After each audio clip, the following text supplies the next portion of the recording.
안녕하세요. 오늘은 책 휴먼 가드 앤드 트루스 인간과 신과 진리의 2장 물리세계 편을 마치게 됩니다. 그런데 이러한 2장을 마치게 되면서 중간을 점검해보는 차원에서 여러분에게 몇 가지 질문을 드려보고 싶습니다. 물론 이 답들은 책 전체 강의가 끝나야 얻어질 수 있는 것들이기도 합니다만 중간 점검 차원에서 질문을 드리는 것입니다.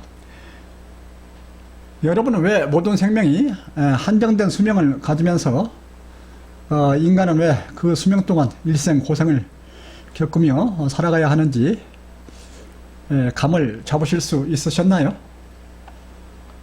왜 노자의 도교는 계속 변하는 자연과 인간의 삶을 보면서 인생무상, 인생의 덧없음을 말하고 무의자연, 인위적인 것을 피해서 자연에 따르라고 하고 석가모니 불교는 무소유와 무아와 허, 공, 무 개념을 높은 깨달음으로 보면서 모든 욕심을 버리라고 하고 소크라테스와 플라톤은 현실적 삶을 초월한 이데아 세계와 영혼 불멸을 말할까요?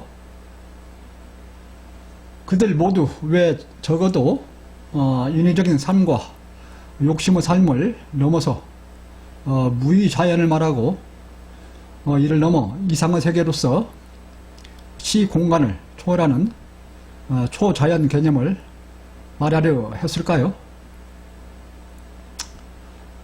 여러분은 왜 인간이 육체적인 삶만 추구하면 동물적인 삶에 비슷한 고귀하지 못한 채 추하거나 부패한 삶이 되며 죽으면 육체와 함께 사라져버리고 그러나 진리를 많이 깨달으면 그만큼 혼이 훌륭해지면서 오래 넓게 살아있게 되는지, 그리고 물리세계 내에서만 머무는 한 절대적인 기준이 만들어지지 못한 채 객관적인 가치관을 갖지 못한 채 모든 것이 상대적이 되고 주관적이 되는지,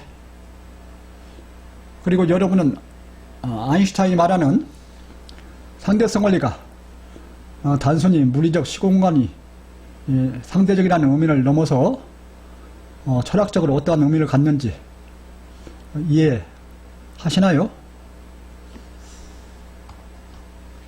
여러분은 왜 자연은 이토록 깊고 웅장하고 다양하면서 그러나 쉼이 없이 계속하여 변하고 인간은 끊임없이 계속해서 노력해야 하며 성실히 자연에 적응하며 살아가야 하고 욕심과 고통과 고뇌를 겪어야 하는지 아시나요? 여러분은 왜 지금까지 철학자와 과학자가 서로 만나서 소통하지 못하고 역사적으로 정신과 육체, 이와 기, 선과 악, 이상과 현실을 제대로 이어서 이해하지 못하고 논쟁만 해오는지, 그리고 지금까지 과학과 철학에 어떠한 한계가 있으며 풀지 못하고 있는 문제들이 무엇인지, 그리고 그 이유가 무엇인지, 또한 왜 모든 종교들은 그토록 많은 비과학적이고 미신적인 요소들을 갖고 있는지 아시나요? 이 모든 질문들은 앞에서 잠깐 말씀드린 대로 여러분이 저 이 진자편 강의를 모두 들으셔야 전체를 하나로 이으면서 이해하시리라 믿지만, 오늘까지 2장 물리세계 편을 들으시면서 대강은 짐작을 하실 수 있으셔야 하리라 저는 믿고 있습니다. 그래서 먼저 지난주 말씀드린 내용을 먼저 요약해드리면, 지난주는 2.4장 자연의 법칙, 물리적 존재와 변화에 대한 인과율, 그 애는 불변의 이치가 들어있다.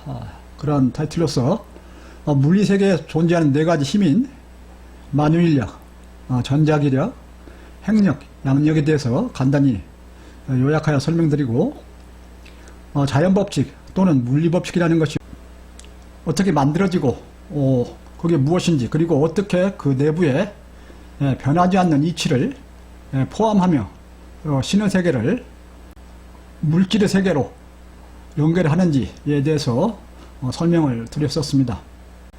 이번 주에 말씀드릴 내용을 먼저 정리를 해보면은 2장 물리세계를 마치는 2.5장 물리세계는 물질을 매개로 하여 이치의 일부를 실현한 것이다 라는 타이틀로서 만유인력 법칙의 식을 예를 들어서 어떻게 변하는 것에 대한 법칙인 물리법칙 속에 변하지 않으면서 원천부터 존재하는 이치가 숨어있게 되는지를 구체적으로 설명을 드릴까 합니다. 그리고 더불어서 모든 물리적 존재와 변화, 인간의 창조 활동과 일상생활이 어떻게 물질을 이용해서 이치를 실현해가는 경우에 해당하는지를 설명드리려 합니다. 또한 그래서 인간은 어떻게 물리세계에 숨어있는 물리법칙과 그 속에 숨어있는 이치를 통해서 신의 존재를 느끼고 신이 언제 어디에 나타나는 것으로 느끼는지, 왜 인류는 지금까지 신을 잘못 정의해왔고 인간이 느끼는 신은 극히 일부일 수밖에 없었는지 설명해 드리려 합니다. 그래서 2.5장 타이틀은요, 물리세계는 물질을 매개로 하여 이치의 일부를 실현한 것이다 이렇게 되어 있고요. 첫 번째 소재로서 물리적 존재와 변화에는 이치가 내포되어 있다. 물론 지난 시간에 중요한 내용은 설명을 드렸습니다만은 오늘은 좀 더 구체적으로 만유인력 법칙 식을 이용해서 설명드리고자 하는 것입니다. 우주 또는 물리세계는 무한의 이치 중에서 일부가 물질을 매개로 해서 실현되는 특별한 경우들이다. 물리세계에는 무형이면서 항상 옳은 이치 중 일부가 물질을 매개로 해서 자연법칙 또는 물리법칙이라는 규칙으로 실현되고 있다. 이는 물리세계가 무형의 이치의 세계를 바탕으로 하여 실현되고 있는 임의의 경우들이라는 것을 설명하면서 반드시 물질을 전제로 해야 논할 수 있는 과학과 물질을 전제하지 않아도 옳고 그름의 논리를 논할 수 있는 수학의 차이를 말해주고 있습니다. 수학의 세계는 무형의 이치의 세계에 과학은 유형적인 물질 중심으로 한 현실 세계에 대응한다고 할 수 있습니다. 물리학은 물리적 현상이나 물질 속에 들어있는 법칙을, 수학은 물질을 꼭 전제하지 않아도 되는 논리를, 그리고 공학은 물리학이나 수학이 찾아낸 물리 법칙이나 이치에 대해 물질을 매개로 하여 인간의 삶에 도움이 되도록 도구나 기법을 알아내는 학문이라 요약할 수 있을 것입니다.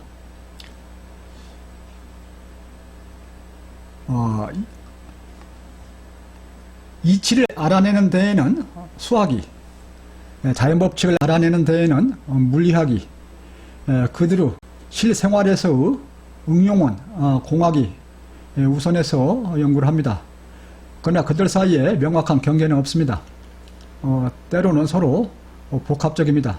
따라서 관련 학문들이 서로 영향을 미치고 하나의 학문이 다른 학문의 영역에 관련된 것을 먼저 발견해내는 경우도 있습니다. 그러나 각자가 다소 고유적인 영역을 갖고 있다고 말할 수 있을 것입니다. 이는 물리세계는 유한성을 가진 임시적인 세계이며 수학의 세계는 원천적이며 무한적이며 불변적인 이치의 세계에 해당한다는 사실에 부합되면서, 또한 물리세계는 무한 가능성을 가진 수학의 세계 중 일부에 대해 물질을 매개로 해서 실현되는 경우라 하는 것에도 부합된다. 물리학은 유한의 물리세계를 다루면서 무존재, 수학적으로 표현한 제로에 해당되겠죠. 무존재와 무한을 다루지 못한다 하는 것이 특징이 있고, 그러나 수학은 물리적 존재를 전제하지 않아도 탐구할 수 있는 학문이면서 영과 무한까지도 다룰 수 있다는 점, 그리고 물리학은 물질을 매개로 해서 수학의 일부를 실현하는 경우임을 여러 번 강조해 왔습니다. 자연 법칙은 물리세계의 변하는 것에 대한 법칙이지만 그 속에는 변하지 않는 이치가 들어있다. 앞에서 보여준 만유인력의 법칙의 식 F equal G R 자승분의 M1 M2 또는 상대성 원리에서 얻어지는 식 E equal M C의 자승과 같은 이러한 물리법칙은 수학적으로 표현될 수 있는 무수히 가능한 식 중에서 하나의 특정 형식으로 실현되고 있는 것이고, 이들에서 G와 C의 값들은 무수하게 다룰 수 있는 값들에서 특수하게 정해지는 상수이며, 이러한 식들은 운동이나 변화에 대한 물리적 양들 사이에 관계에 지어지는 식들로서 변하지 않는 수학적 계산에 대한 이치들이 들어있다. 자연 법칙 또는 물리적 법칙은 부지기수 가능한 수식 중에서 물리적 특성을 나타내는 변수들 사이에 물리적 인과관계가 만들어내는 특수한 식으로 표현이 되면서, 그러나 수학은 물리적 특성을 고려하지 않아도 되는 순수한 그런 수들 사이의 논리적 관계식입니다. 그리고 변하는 것에 대한 법칙인 물리 법칙 속에는 변하지 않는 수학적 논리가 들어있음을 확실히 알게 됩니다. 예로서 앞에서 보여드린 만유인력식 F equal G R 자승분의 M1 M2인데요. 이 식은 부지기수로 가능할 수 있는 여러가지 수학적인 식이 있는데, 그 중에서 특수한 한 형태를 갖추는 식이며, 여기에서 거리 R이나 질량 M이 변하면 이에 따라 작용하는 힘 F가 변하는데, 따라서 변하는 것들에 대한 관련 식인데, 그 속에는 덧셈이나 뺄셈, 곱셈, 나눗셈 등 변하지 않는 수학 이치들이 들어 있습니다. 예를 들어서 그 식에서 질량은 변하지 않은 채 거리가 2배가 되면 힘은 4분의 1로 줄고, 거리가 3배가 되면 힘은 9분의 1, 4배가 되면 16분의 1로 드는데, 그때 곱셈과 나눗셈 그러한 이치들은 전혀 변하지 않고 항상 똑같이 적용이 됩니다. 이렇게 이치가 변하지 않음으로써 변하는 것에 대한 물리세계의 역추적이나 예측이 가능하게 됩니다. 즉 수학적인 이치가까지도 변해버리면 이 식은 전혀 쓸모가 없게 됩니다. 그리고 물리세계의 과거에 대한 역추적이나 미래에 대한 예측이 가능할 수 없게 됩니다.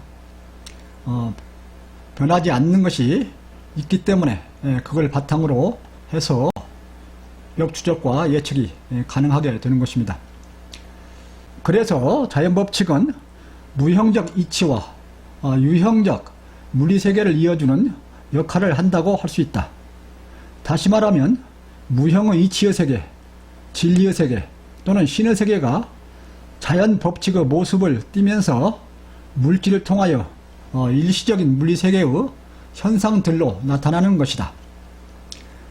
바꾸어 말하면 이치의 세계, 즉 신의 세계의 일부가 진리로서 물질을 통해서 자연 법칙을 만들면서 잠시 실현되곤 하면서 인간은 자연 법칙과 그 속에 들어있는 이치, 즉 진리를 통해서 신을 느끼게 된다, 이런 뜻이 됩니다. 이치는 결코 변하지 않으면서 언제 어디에나 있기에, 그리고 자연 법칙은 물리세계를 규율하는 법칙으로 느껴지면서 그 속에 결코 변하지 않는 이치를 포함하기에, 인간은 옛날부터 신이 언제 어디에나 존재하면서 물리세계를 자연 법칙에 따라 관리, 통제, 운영하는 것처럼 느껴왔습니다. 그런데 여기서 중요한 것은 자연 법칙은 물리세계 이전에 미리 만들어진 것이 아니라는 점입니다. 그리고 신은 무엇을 창조하거나 운영 관리하는 그런 존재가 아니라는 것입니다. 인간은 모두를 전체를 하나로 이어보지 못하면서 이치의 일부 또는 자연 법칙의 일부만을 이해하기에, 지금까지 인류는 그 부분들 각각을 신에 의한 작용 또는 각각의 신들 일로 느끼면서 신의 이름을 별도로 붙여왔습니다. 따라서 온 진리를 제대로 이해하게 되면 신은 지금까지 정립해온 신일 수가 없고, 신은 결코 창조 활동을 하거나 기도를 들어주거나 하는 인격 신이 아니면서 전체적으로는 하나의 신만이 존재할 수 있다는 것을 확신하게 될 것입니다. 이들에 대해서는 앞으로 바로 다음 주부터 시작되는 이치의 세계와 그 장을 넘어서 생명의 세계, 또한 인간에 대하여 잘 이해하게 되면서 확실히 이해하시리라 믿습니다. 두 번째 소재로서 물리세계는 이치의 세계 중 일부가 실현되는 경우이다. 물론 약간씩 반복되는 그러한 내용입니다만은 좀 더 추가해서 설명을 해가는 과정에 있습니다. 이치 중에는 자연에 의하여 물리 법칙으로서 우리가 사는 우주에서 실현되고 있는 이치가 있으며, 인간과 같은 지능체들에 의한 발견을 통해서 공학적인 발명과 일상생활에서의 창작 행위 형식으로 실현되고 있는 이치도 있다. 다시 말씀드려서 이치 중에서 우리가 사는 우주에 실현되고 있는 이치에 대해서 말하고 있는데, 그러한 우리가 사는 우주에 실현되고 있는 이치는 전체 이치의 일부일 뿐만 아니라 그 중에는 자연에 의해서 실현되는 것도 있고, 지능체, 인간과 같이 지능을 가진 그러한 어떤 생명체에 의해서 이치가 발견되어서 물질을 통해서 실현해냄으로써 우리 주위에 있을 수 있는 그러한 이치도 있다, 그런 뜻이 되겠습니다. 그러함에도 불구하고 이치에는 자연이나 인간들의 삶에서 실현되지 않는 부지기수 이치들이 있으며, 또한 우리가 사는 우주에서는 실현되고 있지 않지만 다른 우주에서는 실현되고 있는 무수한 이치들이 있을 수 있다. 우리가 사는 우주에 실현되지 않은 무수한 이치들이 있습니다. 그 중에는 다른 우주들에서 실현되는 이치도 있고, 어느 우주에서도 실현되지 않고 있는 이치도 있을 수 있을 겁니다. 인간의 두뇌는 모든 이치를 깨닫고 이해함이 정상적일 것이나, 깨닫지 못하는 이치가 부지기수일 뿐만 아니라 어떠한 이치에 대해서는 두뇌에 의하여 쉽게 올바른 판단을 내리지 못하는 이치도 있으며, 어떠한 경우는 이치가 아닌 것을 이치라 하며 마음대로 지어내거나 상상해내는 일도 일어난다. 인간은 모든 이치를 다 알 수 없을 수도 있습니다. 앞으로도 시간이 많이 주어진다 해도 모든 이치를 다 알아낼 수 있다고 말할 수는 없을 것입니다. 어떠한 경우는 이치가 아닌 것을 이치라 하는 경우가 또한 많이 있습니다. 대부분의 비논리적인 것들이 이러한 경우에 해당되겠죠. 이치 중 우리가 아는 우주에 자연에 의해서 실현되고 있는 이치, 즉 우리가 먼저 알아야 하고 먼저 알면 삶에 더욱 도움이 되는 이치, 이것을 저는 참한이치, 즉 진리라 부르고 있습니다. 이것은 1장에서 잠깐 말씀드린 바 있고요. 마음대로 상상이나 공상과 같이 이치가 아닌 것을 이치라고 생각하면서 무한한 시간을 보내는 경우도 있고, 이치이기는 하나 실용적이지 않는 진리의 무한정 논쟁을 하는 경우도 있습니다. 다시 말씀드려서 이치에 있어서 우리 우주에 실현되고 있는 이치, 그걸 진리라 하는데, 그러한 진리 중에서도 우리 현실에 당장 필요한 그런 이치가 있고, 보다 멀리 있는, 나중에 필요하거나 아주 멀리 있는 그러한 진리에 해당하는 이치도 있을 수 있다, 그런 말씀이 되겠습니다. 진리 중에서도 당장 우선 필요한 것이 더 먼저 알아야 될 그러한 진리에 해당하겠지요. 그래서 이상이 2장을 마무리 짓는 내용입니다. 요약으로서 2장 물리세계를 마치는 2.5장 물리세계는 물질을 매개로 하여 이치의 일부를 실현한 것이다. 2장을 마치면서 만물력 법칙의 식을 예로 들면서 어떻게 변하는 것에 대한 물리 법칙 속에 변하지 않으면서 원천적인 이치가 숨어 들어있게 되는지, 그리고 모든 물리적 존재와 변화, 그리고 인간의 창조 활동과 일상생활은 어떻게 물질을 이용하며 이치가 실현되는 특수한 경우들에 해당하게 되는지를 설명을 드렸습니다. 그래서 인간은 어떻게 물리세계에 숨어있는 물리 법칙과 그 속에 숨어있는 변하지 않는 이치를 통해서 신의 존재는 물론 신이 언제 어디에나 존재하고 나타나는 것을 느끼는지, 왜 인간이 느끼는 신은 극히 일부일 수밖에 없는지를 설명드렸습니다. 이상으로 2.5장 오늘의 설명드릴 내용을 마치고요. 이어서 2장 전체를 요약해 드려볼까 합니다. 먼저 2장 목차를 잠깐 전체를 보여드리면, 2장은 물리세계, 불완전하고 상변 임시적인 물질의 세계 이렇게 되어 있었고요. 2.1장 물리세계의 기반은 에너지이며 물질은 플랑크 크기의 양자화로부터 시작된다. 2.2장 물리세계는 유한하며 불완전해 상변한다. 상변한다는 것은 항상 상시 변한다, 그런 뜻이고요. 2.3장 모든 물질 세계는 이차적이어서 조건적이고 수동적이며 상대적이다.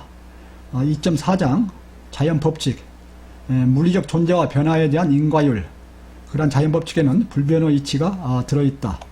2.5장 물리세계는 물질을 매개로 하여 이치의 일부를 실현한 것이다. 이렇게 책 목차가 되어 있었습니다. 따라서 이 전체를 요약 정리해 드리면, 물리세계는 어떻게 무형의 이치만이 있는 절대 온도로 보면 0도인 그러한 진공에 에너지가 발생하여서 온도를 가지면서 이를 바탕으로 하여 마치 아무것도 없는 공중에 임시로 구름의 세계가 만들어지고 떠가며 밀도가 변하며 변해가다 사라지듯이 유한을 이루면서 항상 변해가며, 물질 세계는 어떻게 에너지가 플랑크 크기의 최초 알갱이로 양자화되고 이들이 다양한 위상과 구조와 단계를 거치며 물질과 물체가 되면서 힘이 나타나고, 인간이 오감으로 느낄 수 있는 성질들, 크기, 색, 모양, 견고성 또는 냄새, 이러한 여러가지 오감을 느낄 수 있는 그러한 성질들이 나타나는지 간단히 설명을 드렸었고요. 물질 구성의 가장 작은 알갱이인 플랑크 입자라고 하는 것은 크기로는 10의 마이너스 35승미터이고 시간으로는 10의 마이너스 44승 초인 그러한 길이와 시간 단위가 되는데, 이것이 어떻게 물질의 가장 기본 단위가 되는지 그걸 설명드렸고요. 이 플랑크 크기가 갖는 철학적 의미를 설명을 드렸었습니다. 그리고 어떻게 현대 물리학이 어렵게 설명하고 있는 입자, 파동, 이중성이라든가 불확정성 원리, 고양이 역설, 이러한 것들이 물리세계와 물질세계의 경계면에서 나타나고, 얽힘 현상이 물리세계와 이치세계의 경계면에서 일어나는지 설명을 드렸었고요. 그리고 변하는 것에 대한 조건적 인과법칙인 자연법칙에는 어떻게 바탕의 이치가 진리로서 배어들면서 특정한 하나의 수학의 식으로 표현되면서 과거의 추적이나 미래의 예측이 가능하게 되는지, 그리고 왜 물리상수들은 고유하게 한 값으로 정해지는지, 그리고 또한 이러한 자연법칙과 진리가 인간에게 어떻게 신의 존재로 느껴지게 되는지에 대해서 설명을 드렸었고요. 또한 더불어서 왜 물리학의 가장 기본이 되는 에너지 보존의 법칙, 이것이 마치 큰 대양에 사는 물고기와 같이 우주 내부 존재들에게는 문제가 되지 않지만 우주 전체적으로는 적용될 수 없는 법칙인지, 그리고 빅뱅이라는 이론은 마치 골짜기에 흐르는 물이 첫 시발부터 일정한 양으로 만들어져서 단지 흘러내리는 것이 될 수 없듯이, 즉 골짜기 물들은 수시로 물 방울들이 들락날락하고 합쳐지면서 이어지는 그러한 흐름에 해당된다. 그것처럼 우주도 정해진 양의 에너지가 무한 밀도, 무한소 크기로 한 번에 만들어져서 폭발한 뒤 밀도만이 변해가면서 확장되어 간다는 것이 그 빅뱅성의 이론인데, 왜 그것이 불완전한 이론에 해당하는지를 잠깐 설명드렸었습니다. 그리고 이들 모두를 종합해서 물리세계는 왜 유한하고 스스로 존재하지 못해서 2차적이면서 완전하지 못하며 조건적이고 상시 변하고 임시로 존재하면서 있다가 없다가 하고, 물질에 주어지는 힘에 의한 그런 제한된 범위의 능동성만을 가지는지, 그리고 그 물리세계 내부 존재들에게는 왜 항상 임시적이며 주관적이며 상대적이 되는지, 이런 것들을 이해하게 해드렸습니다. 이상으로 2장을 전부 마치고요. 다음 주부터는 3장에 들어가게 되는데, 3장 전체 타이틀은 이치의 세계, 영구 불변하고 항상 옳은 신의 세계, 이렇게 되어 있고요.